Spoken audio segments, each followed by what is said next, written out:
Welcome to the Behavioral View.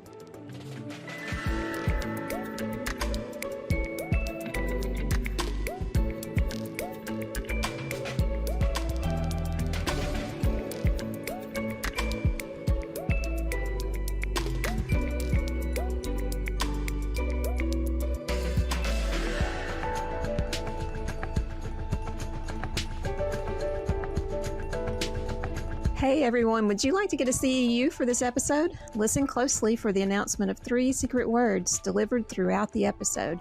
Take note of those words and we will tell you where to go to get your CEU when the show is over. Welcome to the Behavioral View, the CentralReach podcast where we have our BCBA-D team here. I'm Shannon Hill, the editor-in-chief of CentralReach Institute. I have with me Carrie Millico, who is the Director of Clinical Programming, and Rick Cabina, who's our Director of Research. And we have a very special guest today of Dr. Tim Fuller, who has recently joined CentralReach as an instructional designer. So welcome to CentralReach and welcome to the Behavioral View. Thank you very much for having me. We are so glad to have you. And today we're talking about the upcoming change in our ethics code. And we actually thought a bit about this and we knew that we needed to have this as a topic since it's very timely and this will be our last episode of the year. And we kicked around some ideas of who should be our special guests. And we came around to the idea that although none of us are ethicists, maybe that's a good thing because this is a code that's supposed to be for everybody who is practicing behavior analysis. And so why not just have regular behavior analysts talking about what they perceive in the new code? So, Tim, you're not professing to be a professor of ethics or anything like that, right? I am certainly not going to pretend that. No. Okay. Well, neither are any of us. And just before we get started, housekeeping things. This is a CEU approved broadcast. So for anyone who is wanting your CEU, the process I think is going to be in the show notes below, but just a quick summary. You're going to listen for 3 secret words that will be embedded into the broadcast. Write those down. You will have to know what they are. And then you will follow a link to go to the CentralReach Institute. And when you are there, if you are already a subscriber, then that link is going to take you to a sign-in page if you're not signed in. Once you're signed in, then it's this. You're going to just see this right in your dashboard under My Learning. If you are new to CR Institute, that just means it's going to take you to a sign-up page. Don't be afraid to do that. It is free to sign up, and you just log in and start the course from there, report those secret words, and pay the CEU fee, and you'll be done. So I think that's the end of the business for today, and we can just go ahead and get launched in. But Tim, we like to start kind of gently here, get to know each other a little bit, let the viewers get to know us with a question of the day. Okay. And today we're starting with a good one, I think. What is something that behavior analysis can learn from another field?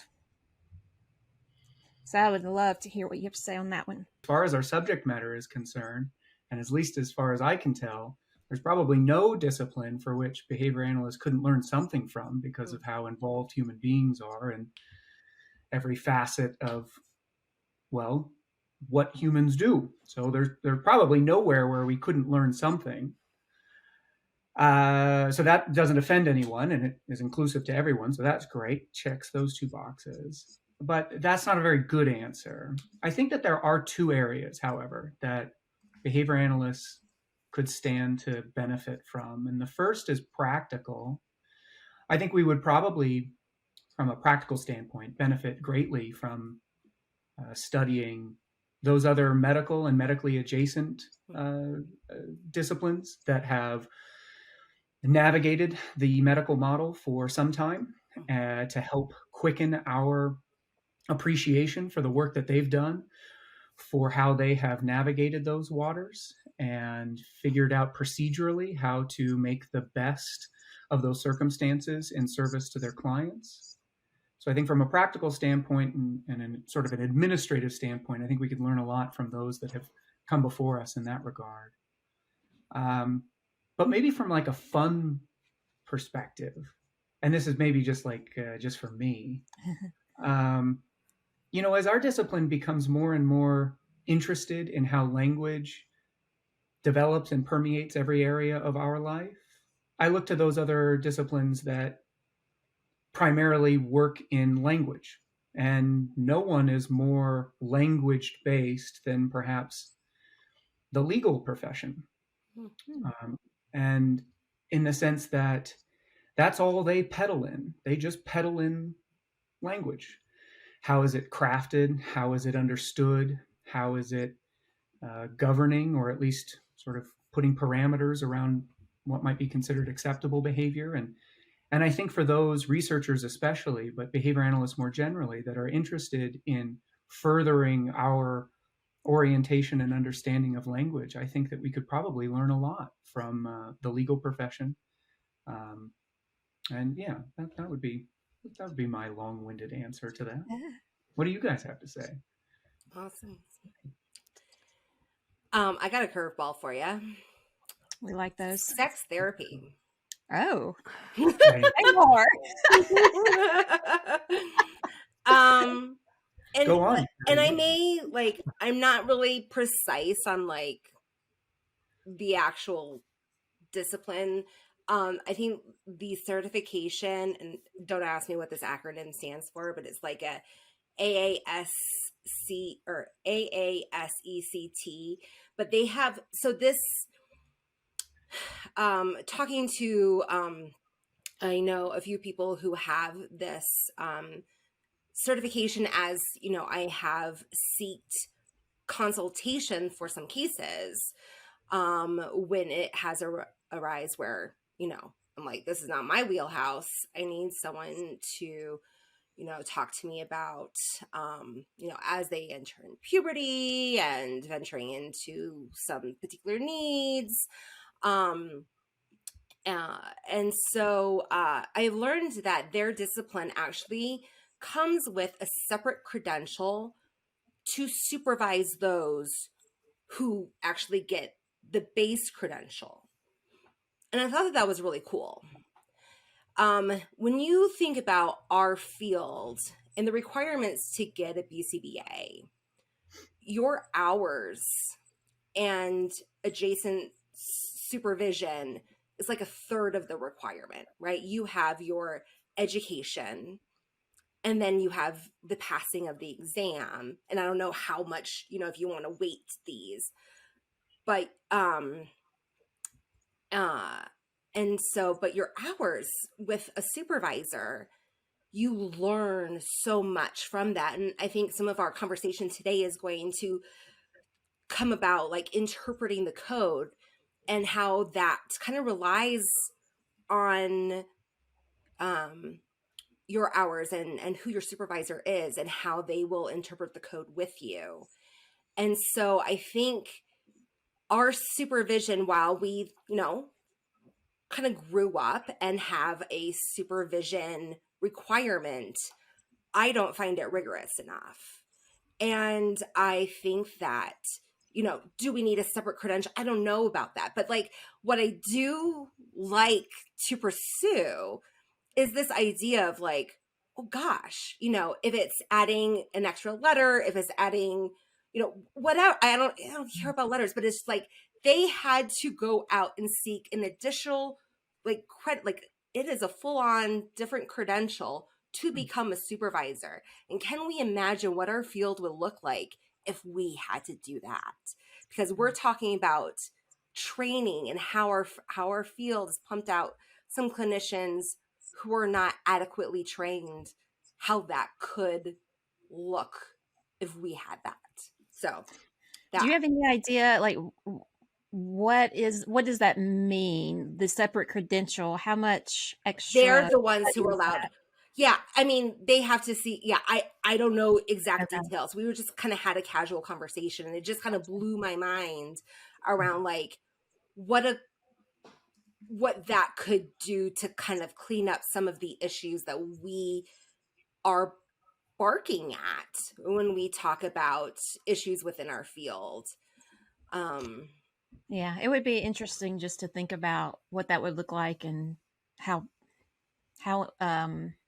labor intensive, I guess, Sure. it would be. Yeah. Yeah. But like, I feel like an 8-hour course is, Yeah. is just not Well, adequate enough.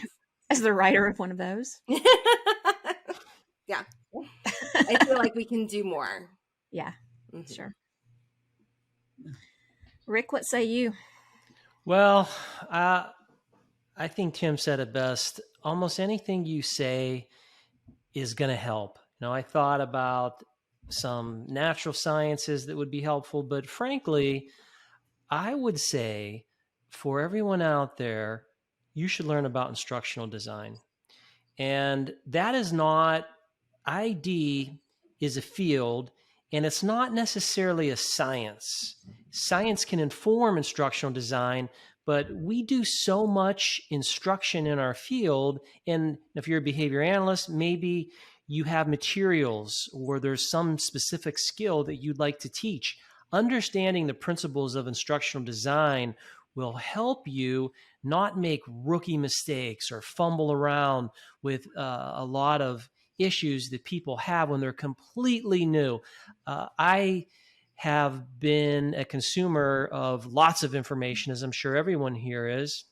And I look at a lot of educational programs that are designed on the computer for like teaching reading. And it's just someone that knows, most of them that I see knows nothing about instruction. And as a result, you have some very ill-formed ways of teaching, and whether students gain something from that or not is questionable. So we have some instruction designers here on this call, and I'm sure they're nodding their heads saying, yeah, that's something. And that's what I would say. If you could just understand the basics of that, it'll go a long way to help you. I like that. I know the two of you do. Much appreciated. Yeah. So I was going back and forth between 3, so I'm not going to drag everyone through 3, but maybe I'll say 2. 1 I can say in one word and move on. Psychometrics. Done. I'm not going to say anymore. All right. Good. And the other one that kind of has just nagged at me for many years is that in many ways I feel like the fields of marketing and computer programming sometimes use versions of our science better than we do. And I don't know if that's because they're not so hung up on the intricacies of it or trying to persuade, I don't know, but you see it in action, and you see it sometimes with marketing. I get really upset because I feel like it's being used in a manipulative way that I wish it wasn't. Not happening with our personal marketing team. I'm just saying I don't want to be manipulated into children to be manipulated into buying cigarettes, things like that.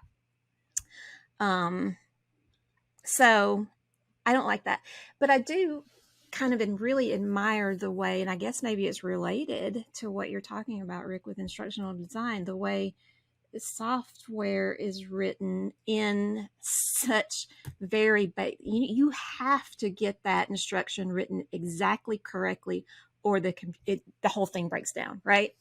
And I feel like that's so similar to what we do, and instead of editing what we're doing, we blame the person or say that it's an unachievable goal or something like that, instead of just edit what we're doing, say it differently. So those are 2 of my thoughts. I'll keep the other one a secret for a later episode. Well, that was cool. It's like, I like hearing how different people kind of think about what we do and who we do it with. But you guys ready to launch into the ethics code changes? Yes. Absolutely.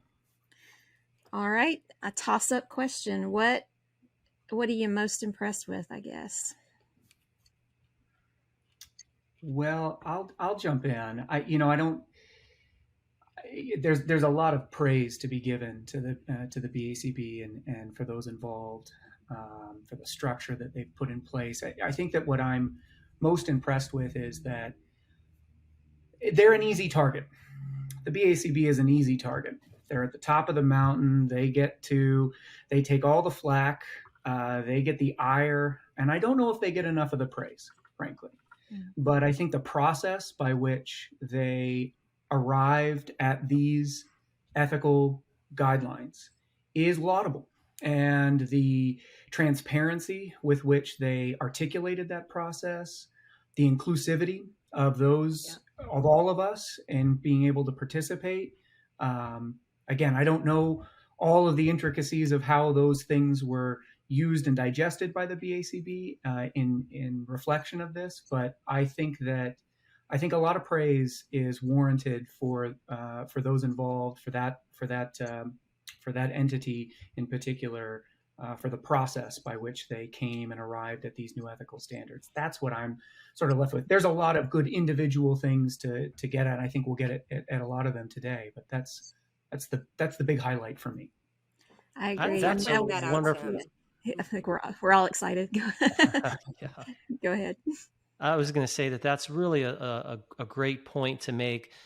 The thing with ethics is it affects us all, and every single ethical issue is going to be specific to a situation. It's not like you can have these general principles, but it always is going to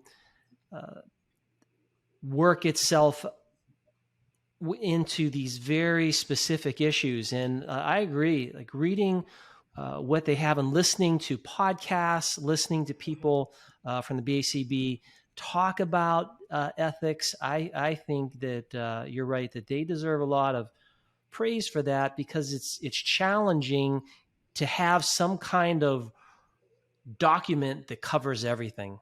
It's just, you're never going to have that. Offline, Shannon and I had a conversation on saying how this is kind of a thankless job, in that, like, we're so glad that we weren't the ones tasked to write this, and that, this is something that's going to be scrutinized by many people, and we're doing it today, and there's going to be things that we'll be like, we don't like this, but like, it's just an impossible feat. And so, like, I just want to just start today's conversation off by thanking and naming, the ethics department who took the hard job, the impossible job that was very thoughtful, and say thank you to doctors Tyra Sellers, Holly Steniwick, and Sarah Lichtenberger, and saying, like, thank you for also being transparent about your process.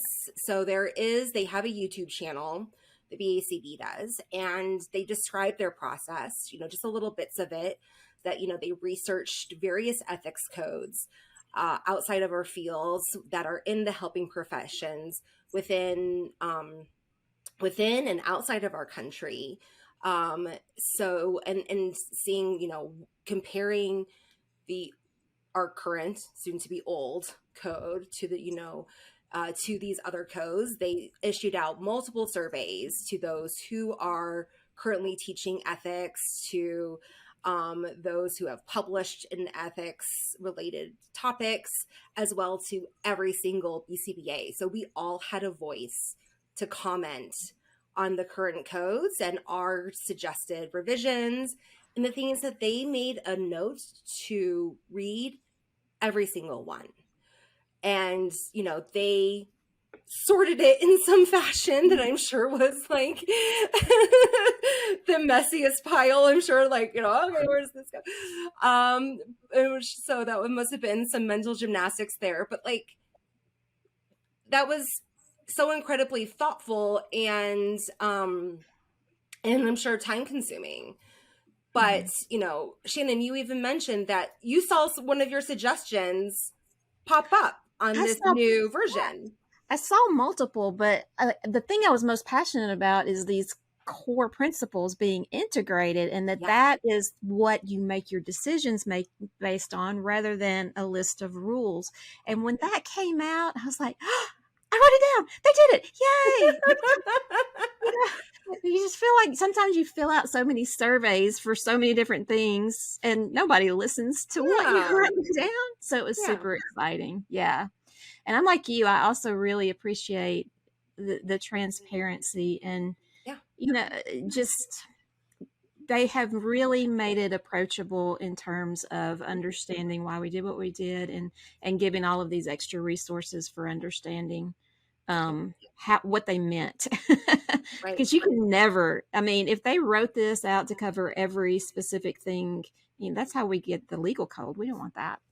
Right. I don't want it anyway. And so then you have, that YouTube channel, there's a podcast devoted to every section. There's, a podcast devoted to those core principles. There's a podcast devoted to the first section, to the second section, and so on and so forth. That's, that this team talks about. So, if you haven't listened to it, then, listen to this podcast, but go into more detail by hopping over there and checking that out. Secret word number 1, colleague. Yeah, and I'll drop a link. And, the other thing about the podcast that sits with me is so many times, if you are just a regular practitioner in whatever field, you don't understand the board, and they seem very mysterious people that are hard to approach and non-responsive or whatever.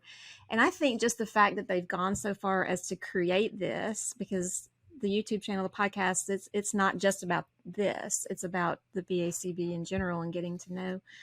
I think that that's something to applaud them for too. So it's really hard to cast stones when you actually know and hear first person from the people on what they're doing and why they're doing it and who they are as people. So I appreciate that too. Mm-hmm. That's great. But I agree with you, Shannon. Oh, go ahead. No, I was just going to say that it underscores how difficult it is to get people excited about ethics. And not to suggest that excitement would be the outcome of how one might orient to ethical codes and the new ethical code. But I do think that it puts people in a difficult position who are charged with the task of putting parameters around the activities of our profession. As we become more professionalized, we're relatively new at this. Again, I think we could learn for others that have been refining and professionalizing for longer. We could find ourselves a little bit more comfortable with some of these more structured endeavors. But behavior analysts have long since been kind of mavericks in a lot of ways, and they don't like these kind of boundaries. And I certainly don't want to speak for everyone, but I think that we all have a little tinge of we go to the ethical code when something is wrong. And I think that the efforts made to clarify, to bring about a more accessible way of understanding their sentiments of why some of these things have changed, or what are the, what did they say in the introduction or in the spirit in the letter, or letter in the spirit, the legal term, which is, it's hard. We don't go to those podcasts when things are wrong. We often just, well, if you're like me, you probably just Google the ethical code, because you don't put it right on your desktop, because we think of ethics as like, something's bad. And I think that they've done a good job of at least acknowledging and encouraging all of us to consider that ethics isn't a thing that you turn to. It's a thing that's there all the time.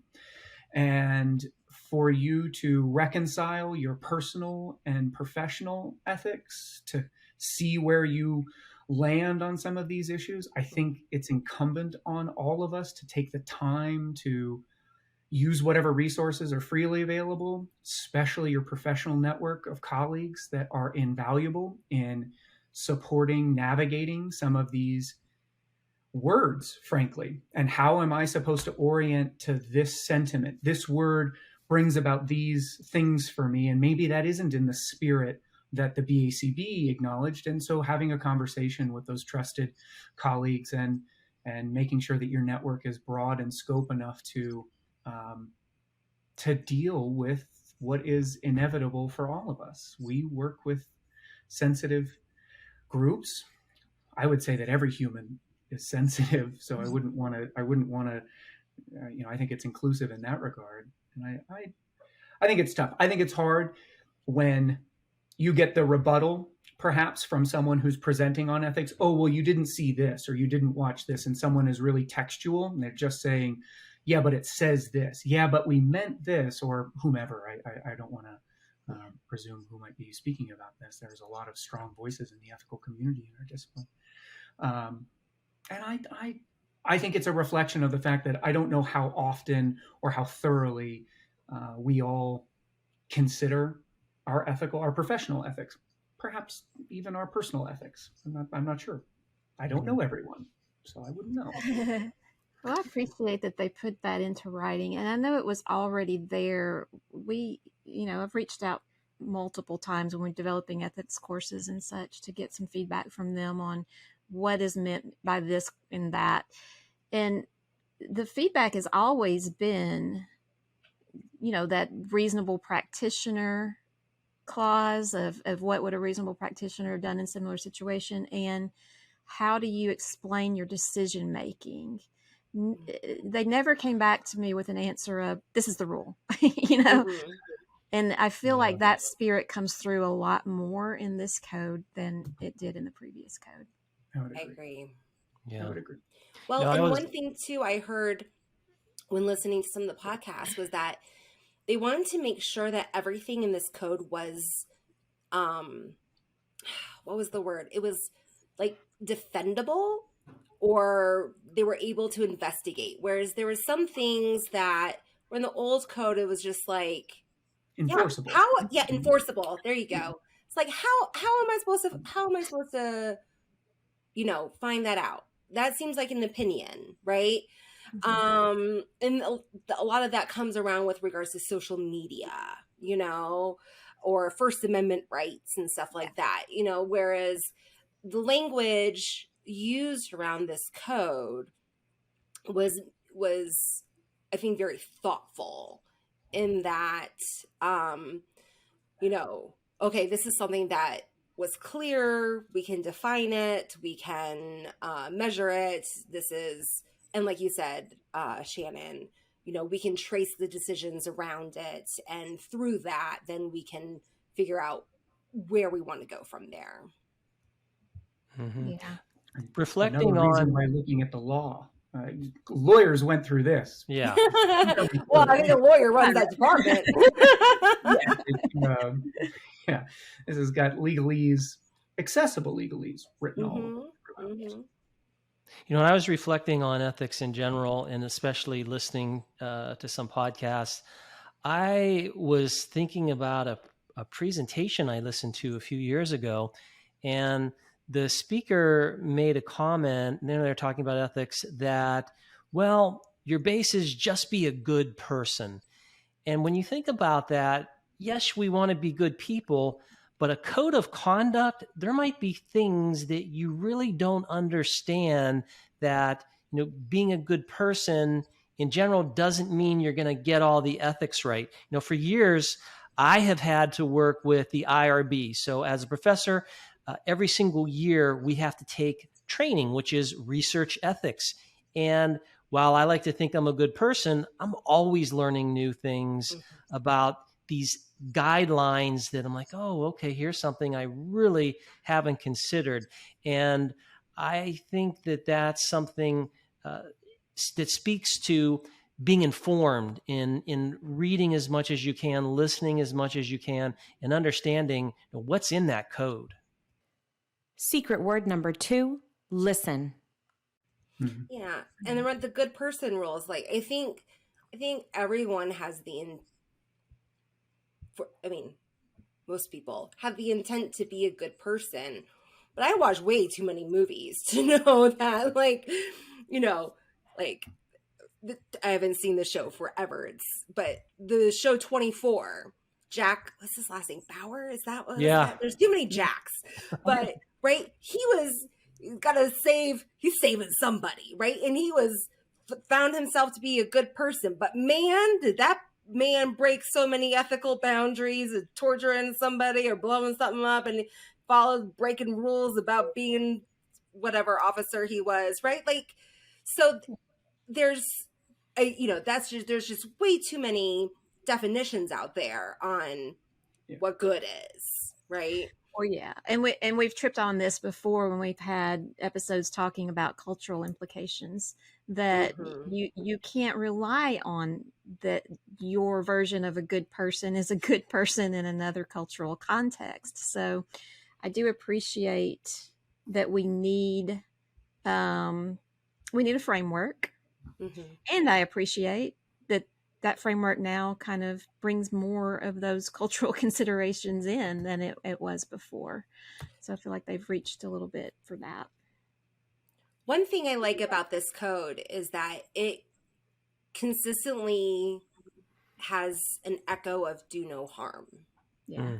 And it talks about it in the core principles, and it's brought up in a few of the beginning section of the code 201 and 301. And so 201 is prioritizing clients' rights, and it talks about the right to effective treatment. And sometimes, this is talking about, a good person. Sometimes I've seen clinicians will prioritize the right to effective treatment over doing no harm. Yeah. And the language of 201 includes do no harm, in that, like, saying we need to balance these two together, that the right to effective treatment does not trump our responsibilities. Our what? Responsibility. Yeah, there you go. Our responsibility to do no harm to our clients. Like, that is just, we are bound to that as service providers, is that, we need to take that into account and do no harm. And for me, Tim, going back to what you were saying, our own personal ethics, for me, like, that trumps almost anything. So I'm going to say, like, okay, I'm going to find an effective treatment, but I'm going to make sure that it does no harm. And if this effective treatment does some harm, then I'm not going to I'm going to find something that is maybe second effective, right? To maintain that no harm is going to be done to my client. And so, I think 201, with that inclusion of do no harm while providing effective treatment, shows that there is a balancing between these two things when considering treatment for our clients. Because yes, they have the right to effective treatment and service delivery, and we need to make sure that, we are focusing on our science and our principles, but we also have to make sure that no harm is always in the forefront of our mind. This is one of my favorite topics. Jump in. You get the issue of, like, non-malfeasance, this notion of do no harm. That's easy, right? No one in the room is going to stand up and say, you know what, actually, I'm going to do some harm. Right. I'm going to get on that train. Initially, everyone's like, yeah, I'm in. Yeah. Everybody is easily oriented to the concept of avoiding harm. And here's one of the and again, what do we want the BACB to do? What are we asking them and charging them to do for us in terms of putting parameters around our activities? 99.9% of the time, there is not going to be an issue when it comes to do no harm. But I do think that there is some nuance that is not afforded in any codified ethical system, and for reasons that are clear, right? I mean, and they try to do a good job, and I think that they do in the introduction of this and identifying the core principles, that, we acknowledge we have to strip nuance, subtlety, and context away from a codified system. Right. At least in this instance, you're not going to, it would be 1,000 pages, and that would just cover, like, one of the codes. Right. But as we co-opt these ideas from the medical practice, which is exactly what this is taken from, we look at our friends in the medical profession, and that's what they start with. What is it? Will do no harm, non-malfeasance, and then benefitus. How do you do good? You just take these things from the medical profession. But what the medical profession is not charged with is something that we are, which is that we are in many ways charged with the support and care of the human condition and creating opportunities for people to have an as rich a life as is afforded to them. And part of that enrichment comes with harm. As you give the gift of language, you're giving the gift that comes with all of the joy and excitement and potential treachery that thing, language, has. So harm can come. And we know this in our discipline. We know that in the short-term sense, where we're much better at predicting outcomes, we can probably stand firmly in the idea that I will do no harm. But I do think where things get complicated is that our science is not refined to such a position to guarantee that the long-term effects of our activities would not result in the possibility of them experiencing harm. Now, you would not be able to draw a straight line to your activities, and I think that that's important. The human experience is not a straight line. It's many lines. Maybe not even a line. Maybe you don't want to use the line metaphor. You want to use a different one.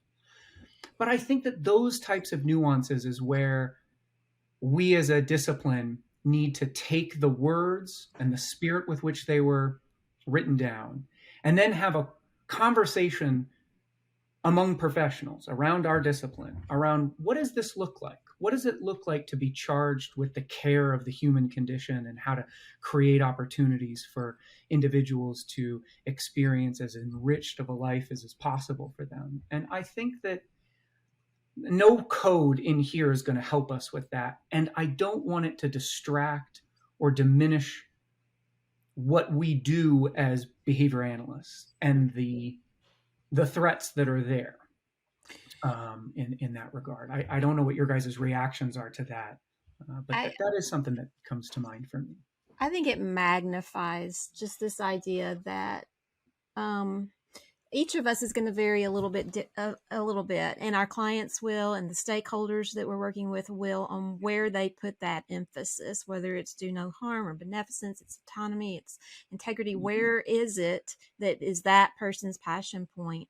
And I think it drives home that you don't get to decide. This is a conversation. It's for every person that you're serving, for every situation that you're addressing. You have to constantly be balancing those and make this decision together, hopefully together.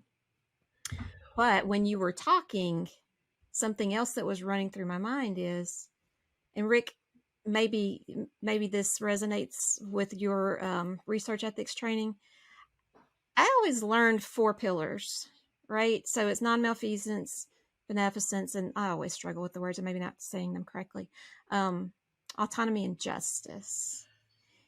And I think the first 3 I saw really clearly jumping out of the page. Mm-hmm. What I'm worried a little bit about is how much work do we need to do on justice? And what does that actually mean in terms of ethics? Because like with research, I was kind of taught that we're supporting people in making these decisions for themselves, but also not only do they have the right to say no, but are there a lot of people that we would possibly benefit from this and would want to say yes, but it's unequally distributed amongst them? Do you think that there's anywhere in our code that kind of focuses on making sure that our services are available in an equitable and just manner? Issues around, like, they've extended places where they don't discriminate, and they've added examples of non-discriminatory populations. Mm-hmm. But I'm not sure if that's with respect to access. I mean, I think it is. with respect to access, but Yeah. but I don't necessarily know if that's actually creating better access, right? So you not discriminating does not necessarily provide opportunities, Right. right? Yeah. I mean, I think it helps, but Like I was it's, just actually, I need to reply to my friend on Facebook about, we're in a job crisis right now, yet there's a lot of autistics who need jobs, and a lot of autistics could make really great RBTs, yet there's a disconnect between autistics actually becoming RBTs. And so we were talking about having those two things meet. And it's not just because you have a posting doesn't necessarily mean that, like, okay, that's a safe space. Like, you have to do the work in order to have that be known that this is a safe space for, or you don't just because your doors are open doesn't mean that all of a sudden that access is granted and that people come flocking. So, like, there's times in which we need to do the work to reach out to populations and reach out to lower income if that's something that our agencies can provide, or to meet the needs of these areas that can't actually get the access, even though we may not be discriminating, right? We got to put forth the effort. What I love about the question, Jen, and what I love about Carrie's answer is that that's not for the ethical code to do. Right. That would be asking far too much of it. But that 1.08, that non-discrimination, that's about as clear as it's going to get from an ethical standpoint. And then to Carrie's point, doing the work. It's all well and good when you're at a conference with your friends and you're yucking it up and thinking about good ideas. But when you go back home and you look at the diversity in your clinic, in your lab, in that, and really looking at your personal values and ethics and thinking, well, how do these align with the way things are? And it doesn't mean you can snap your fingers and make it happen, but it does mean that you can start to cultivate a path in a value direction way or manner that would lead you more toward that. It's all going to be about balance, and it doesn't look a certain way, but it might feel a certain way. And I think that I wouldn't look to the ethics code to guarantee that that's there, but I would look to adherence, meaning the behavior analysts adhering to that code, to be acting in that way, and to have a kind of communication structures around bringing to light when that's not working, and also bringing a safe space for people to acknowledge this isn't working for me, but I want it to be better. What can that look like? And, Carrie, your example is perfect, is that building those networks of people that have good ideas, that have the wherewithal, means, and opportunities to bring those to bear on their professional activities. And so I don't know. I'm waffling with what you're saying in terms of does it belong in the ethics code, simply because it's in other ethics codes. And it doesn't necessarily mean that we're we can't control what insurance is going to pay for through our ethics code. But by putting it in the ethics code, does that put it into the daily, I don't know how to do this without going mentalistic, without, just having it in the framework of who we are and what we do, embedded it into each individual behavior analyst, that I'm going to make sure that as much as I can possibly control it, my services are available in an equitable manner. Does that then, is it kind of like a grassroots approach, I guess, to pushing towards getting funding to change and communication systems put into place and things like that? I think that's a great point. I think that the grassroots, maybe it's a little bit of all of it, in the sense that, funding's not going to change in the snap of a fingers, and you're not all just going to go out and then provide services for less than cost, because then you're putting, talk about do no harm. Now I'm harming the people that are employed under my supervision. And there's a lot of factors that probably are not refined enough in our practice. Again, I not to say that this is something to hide behind, but something to acknowledge is that we've got a lot of work to do. And I think there's a lot of people out there up to the task of that work, not least of which the three of you that I have the joy of spending time with. But I see your point of, does it need to be more explicit? Does it need to be more embedded? And I don't know if the code is the time or the place to put it, but maybe a little bit of all of that. I would like Yeah. to see how it's written in those other codes that you referred to. Mhm. To see, yeah. The issue of do no harm is to say that, well, that's not the harm that they're talking about. You can't control for no harm. I mean, just as the doctor can't control for no harm because they perform a heart surgery and then you're able-bodied and then you're able to go for a run and you get hit by a car. Right. Figure that out. And so the path forward in this, and this is why I think it's really important for the conversation of ethics to get beyond, don't take gifts or don't take them under these monetary vows. That's fine. That's fine. But to really elevate the conversation around ethics to acknowledge what it is that we do and what that word means and what that's trying to help protect. And so that's exactly the appropriate refutation to that argument of, well, I struggle with the do no harm because I teach kids language and language can be hurtful. Right. Well, sure, but that's not the point, and that's not what they're trying to say. So I think that that's important for all of us to kind of reconcile for ourselves as we work with kids, adults, whomever that find themselves in sticky situations. I mean, that's not the harm that what I am afforded in helping support you with is what we're talking about. And I think that there's a safe avenue there to get into sticky situations. We deal with behavior, for goodness sake, and we don't want to shy away from the tough stuff, especially because the adults. Sorry, I have a long history of working with kids, but that doesn't mean that you're biased towards that. Although I'm remembering now, like, be aware of your professional biases, and so I'm acknowledging to a group of trusted professionals a personal professional bias that I seem to have. So I'm modeling, trying to anyway, good ethical behavior. Which, again, brings us to another inclusion of this code. We keep on getting off on some like really fun tangents, but in addition to bringing us back to this code, I really liked that it includes dissent. Mm-hmm. So if we look at 2.11, it talks about obtaining informed consent when providing treatment, but it included at the end the inclusion of assent, which is fantastic because not everyone that we work with can actually provide consent. And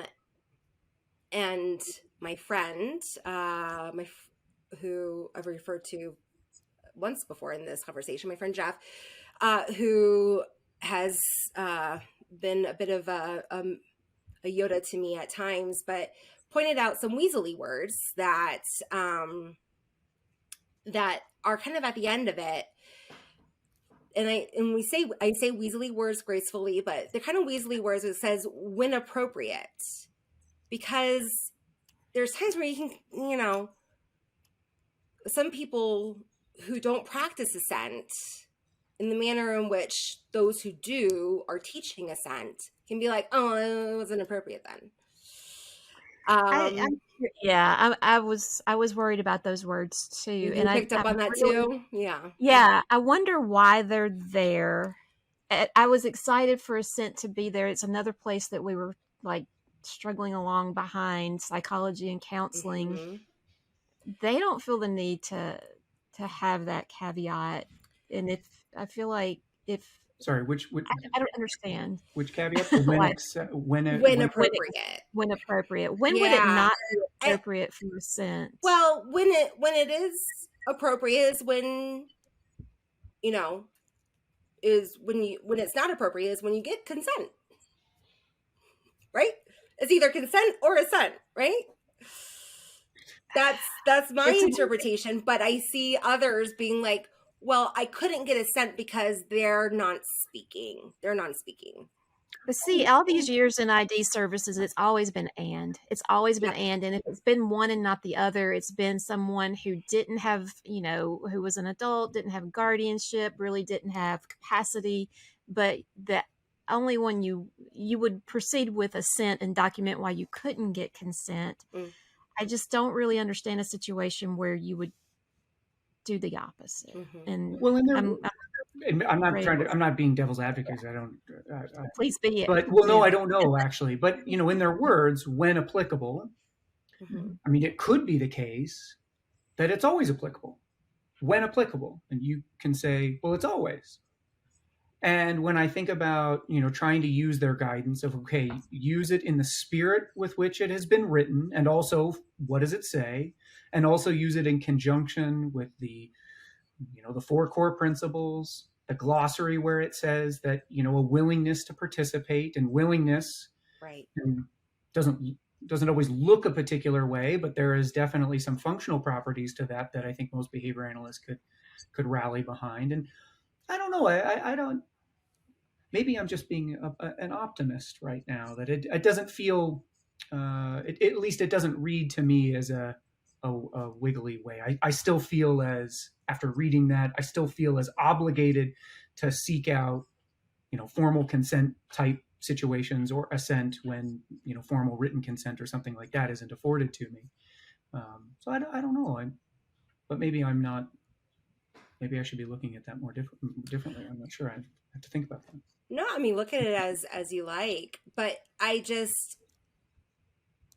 when providing some webinars that have included assent, I know people who, one, are like, oh, this is something you smell? So one, there's still some people who are unfamiliar with this term. Oh, yeah. Think that you are blown away by the fact that you reinforce escape. So there's still a lot of learning to do around assent, and that can view assent as only at the beginning of services. So there's just so much still left to teach around assent that little clause just leaves me a little bit nervous. I'll certainly put myself on the top of the mountain of someone who needs to learn more and listen as much as possible when it comes to this. I'm glad that there are many and growing voices in speaking about this. And going back to the IRB, there are bodies across the nation where you have to have consent, and they want you to get assent also. But there are some cases that are codified where you could do something where you're not necessarily getting assent for some of the reasons that you were talking about, Shannon. So it's something. But you have to also remember, a lot of our BCBAs were not terminal master's programs where they had or terminal thesis programs, right? Yes. So they didn't have to do a lot of research. They didn't have to experience IRBs. Yeah. So that concept is, could be novel. Yep. Yeah. Well, and we're teaching people we're at this point in time in our development as a field, we're still teaching people what assent looks like if you can't say yes and no. Exactly. Yeah. Yep. So that's kind of the worry. Yeah. Well, it was nice that they included that top of the list right in the glossary. Yes. I thought so excited by that. Yeah. And then that brings it back to, in my conversations with some of the members of the ethics team, about assent, it just brings it back to relying on the supervisor to provide that extra support around that topic, which then brings me back to sex therapy. Well, Carrie, one of the things that, and as you sort of clarified, that's the best part about you say sex therapy, and everybody's like, sorry. I know, just gotta say it one more time. Let me get my pencil and let me take as many notes as is possible. But thinking about that supervisory opportunity, not least of which is the obligation, but the opportunity to be a supervisor, a real honor, frankly, to do so. And thinking about, well, first off, I don't know of any program that requires a communications course.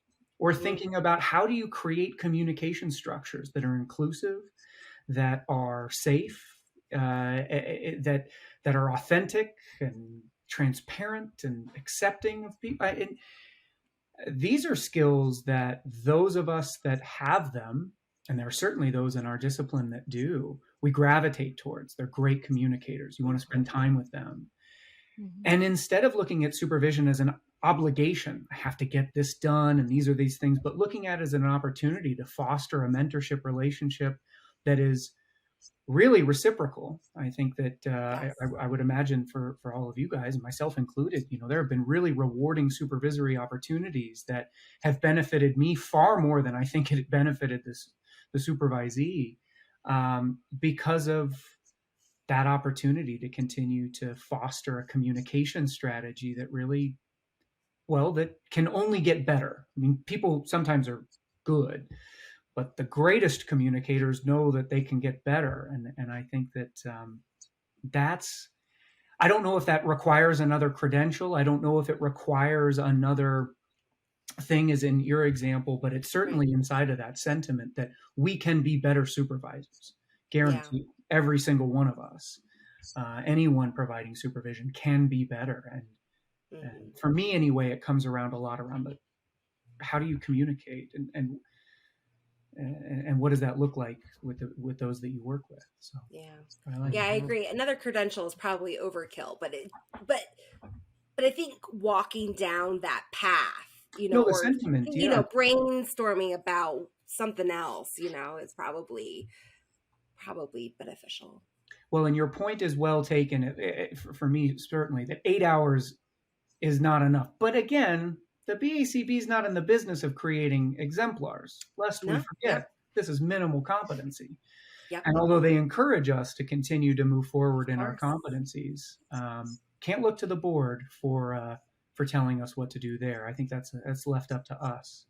Yeah. Well, and I think the board has shouldered a lot of things that they're like, okay, now it's your, we're just a young profession and we are growing up, and it's like, okay, the board took on a lot of things and now like, okay, now you need to take this on, and now you do. So like, it, maybe it starts somewhere else, but it's, we just need to develop more. And I think we're slowly getting there. We're doing it. In my state, like I'm dually licensed, so LPCs, professional counselors, have to have a S a dash S at the end in order to supervise. Okay. Yeah, and that comes from the state. I didn't go get it because I practice as a behavior analyst and don't really as a counselor anymore. So I don't think that that's coming from a professional organization that's driving it into the state. I think it's a state requirement. So I wonder if states could just make that determination that they're going to do this. Maybe. Right now we're just fighting the whole licensure thing anyway. That's the case. One battle at a time. Well, that kind of brings me to the one thing that I noticed on the deletion side of things. 6.01A. Oh, now I'm going to have to get out my roadmap. I will read it to you. What did they call it? Crosswalk? Is that what they call it? Yeah, the crosswalk. Oh, I think that was one of the unenforceable ones, isn't it? Yeah, but I just want to talk about that one in particular because what it said was, above all professional training, behavior analysts uphold and advance the values, ethics, and principles of the profession of behavior analysis. Thank God that one's off of it. Oh, this one turned into a lot of behavior analytic apologists. Like, I felt like I was back in my Baptist roots where there were Bible thumpers who were going around, and I'm just like, oh yes, I felt the same. Like to me, that sort of made us feel like we were more of a religion than a profession. So I know that the statement was that this is unenforceable, but I also didn't like the spirit that I don't know if it Didn't was like the intended spirit at when they all. wrote it, Didn't like the but whatever spirit. was to them. Didn't like the Yeah. spirit that it made her feel. And I think, at Sierra Unite, this is, for those of you who attended and listened to Pat Fryman's talk, this is kind of what he, like how I felt like he was talking about, is like, we show up as the like the language police, especially to communities who are not behavior analytic. And it's like, why should they be promoting behavior analysis? Why should they be speaking in a particular manner? Why should they be upholding principles when that's not their jam? That's not what they're selling. That's not their interest, and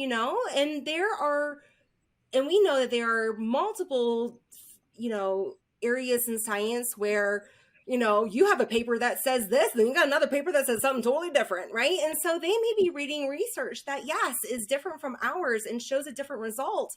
And while we are supporting something that is behavior analytic, they are reading science that shows something different. And like, we need to learn how to have conversations with people in conflicting disciplines and talk about the same thing, but be able to have that conversation without being like, but ours is the word of God. It's just, and that's why we can't play in the sandbox, because we're bashing people over the head with the Book of Skinner.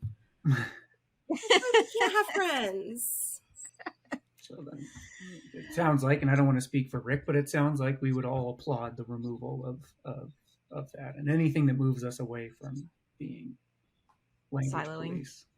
Yeah. We weren't very good at it anyway, let's be honest. Our We didn't always read science it. is sophisticated enough, and I think I've said this before on this podcast, and I'm going to butcher this quote by a dear friend and mentor of mine, Michael Fabrizio, but our science is rich enough and sophisticated enough. And then he goes on to say other things about something else, but I'm going to extend it to say that it doesn't need for us to go on and do Bible bashing or to do Skinner bashing, right? Like, it's amazing enough that it can stand on its hind legs, and like, we can, support it and say like, well, actually that study said this, but we also don't need to like be out there on social media looking for all the corrections that we need to correct, because that is my job as a behavior analyst, is I need to go out and correct all of these incorrections. Like, we have bigger things to do. We have bigger problems to face. Much bigger. And teaching other professionals in other disciplines how to use behavior analysis to make your presentation and make your environment, make your relationship better, has been some very rewarding work for me. And I just would love to see more behavior analysts get the opportunity to do that, rather than just say, oh no, we won't do your stuff, we'll just do it all in behavior analysis like that. And if we're just constantly saying that they don't have as strong of a reason to be there as we do, I think that's a huge issue. So, I mean, in addition to getting rid of that clause, I thought that there was more of an emphasis on playing better in the sandbox and collaboration, and that was good to see as well. I think that that's the way to dissemination for sure. Secret word number 3, water. It's a glorious change. I have been in the field. I started with behavior analysis back as an undergrad in the mid 80s, and seeing all the changes. And while it seems to be frustrating because you keep getting more and more information, ultimately it's going to lead us to be doing better and having more rewarding relationships with people, better outcomes. And I'm glad that we keep evolving like this. And as you said earlier, Carrie, we're a young science, and where we are right now with the code, that's going to keep evolving each time we move forward. So I think there's a lot of room for optimism. Well, one thing, maybe I'll close on this. Thank you guys again for having me on. And thank you for addressing this topic and devoting time to this. And hopefully a product of this is that it has others of us, and when I say us, I mean behavior analysts, thinking about what is a really enriching topic. It's not always fun, because when it usually comes up, it's because something's kind of not so great. But ethics, there's a reason why people have been studying it for, well, as long as people have been able to talk and write and do any of that stuff. So I think it's worth our while, and it's really great that you guys devote time and resources to doing so. So thank you for that. I think you did make this one fun. Yeah. I think whenever we talk about the big picture of ethics, rather than can I accept a bottle of water, it is more fun. Well, I hope we see more of those things at conferences, and I think it's moving in that direction. Yeah. More professional events that we get into get away from the textual stuff. That's relatively straightforward, and we really get into that spirit of it. And I don't say spirit in the metaphysical sense, but really the intention behind this. Serious intention was brought to this, and I think it warrants equal seriousness for the consumers of it, which is all of us. Yeah, I think this code really allows us to be more human, and like good humans. And even though we were kind of bashing the word good, but like, again, bringing in our humanity and into being therapists, whereas, even if it is just around like we now don't have to discuss accepting a glass of water or, stuff like that. I think it is more contextual. It is, allows us to talk about the nuances as opposed to something that's black and white. And I think that,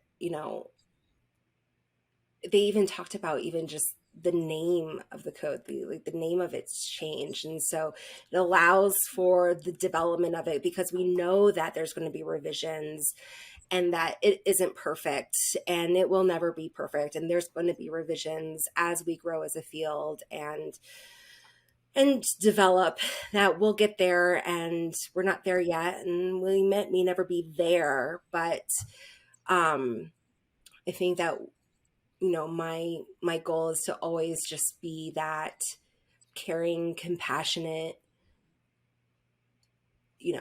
bringing our humanity into a scientific discipline that, when we're working with humans, we always consider the human. And I feel that when I read this code. And so that makes me happy.